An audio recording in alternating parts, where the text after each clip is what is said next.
GM is celebrating its return to the Detroit Auto Show as a public company. Let's go out there now. Suzanne O'Halloran's joining us with the CFO, Chris Liddell. Suzanne? Thanks very much, Margaret. Chris, thanks so much for joining us. What a difference a year makes compared to last year. GM, you're fresh off the IPO. The industry had sales gains last year. What's your outlook? Can we keep that momentum going? Yeah, we're keeping our expectations tempered. I mean, the IPO was fantastic, but now we're actually having to deliver. And the way that I talk about it, from the company's point of view, is last year was very much about putting the foundations in place. Now we've got to put the superstructure there. And so the three big themes we talked about in the IPO: significantly lower risk profile for the company. We've got to keep working on the balance sheet, get our debt down, fully fund our pension plan, keep our costs under control.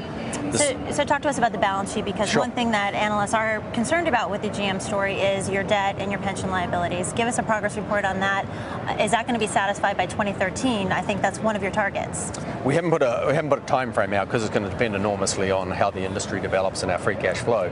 But the whole idea is to use all of our free cash flow to progressively repay our debt and fully fund the pension plan. We made a lot of progress on that last year, and people will see that when they see our balance sheet at the end of the year. But even if you look at by September, we made a lot of progress. We contributed $4 billion to the pension plan in the fourth quarter. So we actually made a lot of progress. Okay, is that going to continue? What's your next target?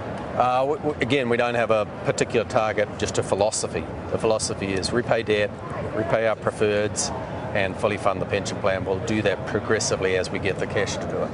The team at Barclays talked about your European unit. You are still losing money there. Mm-hmm. Can you break even by 2012? That's their prediction. That's certainly internally we've talked about getting to break even by the end of this year, so that would flow on to 2012.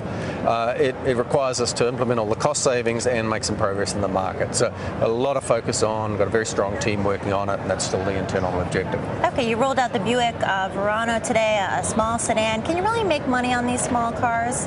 Well, it's about creating the value for them. So the myth is that you can't make money on small cars. You can't if you don't have a particularly strong value proposition, and you have to have high incentives and so forth. So the whole idea with the Verano that you mentioned and all of the cars that are coming out is a much stronger value proposition. If you can do that and create world-class vehicles, you don't have to have such high incentives. You can start to make money on them.